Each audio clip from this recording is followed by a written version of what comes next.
Alright, this is just a recap of the Titanfall Arc Grenade I'm working on. The original model was something I found on myminifactory.com, done by this nice gentleman named Jerica Pranjic, who I probably just pronounced wrong, but thank you.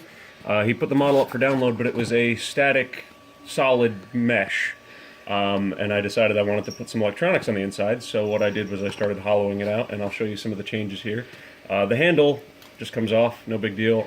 It has 4 screw holes around the rim here, so that it can screw down onto the top, but it's really just for show, so it doesn't do much. The top has been sized with a hole that you can take a 9-volt battery and snugly push it in, and you see it doesn't shake around or anything.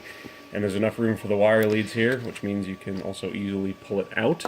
On the top of the grenade I added 2 spots for switches. This is going to be the on-off switch, and this is going to be the arming switch. And we'll go over kind of how that works in a little bit. I hollowed the inside out, and you can see some support structures basically just to hold the 9-volt battery still on the inside. They didn't all print that cleanly. You can see some of them actually broke, but it's enough here to hold the 9-volt regardless, so whatever, I'm just going to keep using it.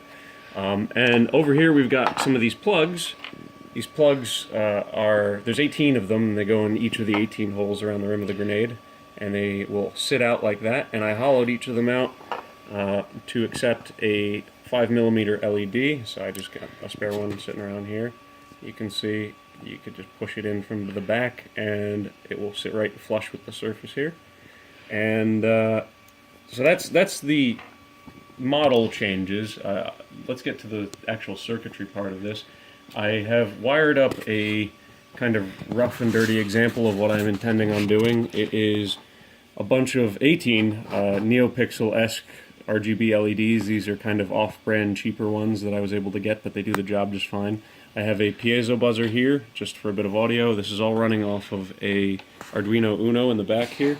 But really, it's underutilizing the Uno significantly, so I'm thinking, when all's said and done, I can run this off of something like a trinket here, like a 5-volt trinket.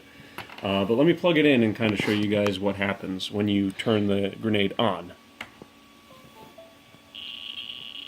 So it goes into this kind of randomly generated electrical static effect. Each LED is at random intervals creating a new brightness effect and then fading it out slowly. And if you come near the piezo buzzer here, you'll hear that there's a bit of a low rumble. Those are just tones generated by the frequencies of the LEDs.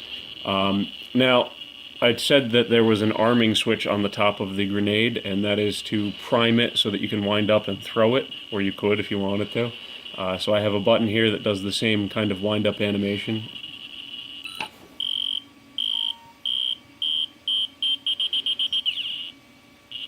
And then it returns to the static display kind of animation afterwards. I'll do that one more time here so you can see.